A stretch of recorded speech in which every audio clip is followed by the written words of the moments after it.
नमस्कार मंडळी, how to cook इझीमध्ये तुमचं खूप खूप स्वागत.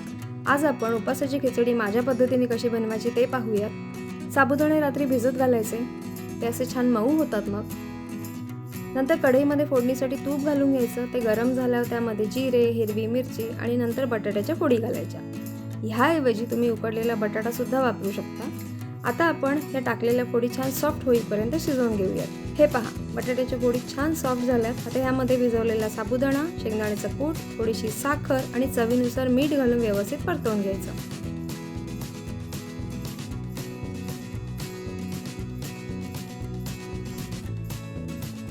पुढे थोडासा साबुदाणा ट्रान्सपरंट होईपर्यंत परतवायचं, म्हणजे 4 ते 5 मिनिटात आपली साबुदाणा खिचडी तयार.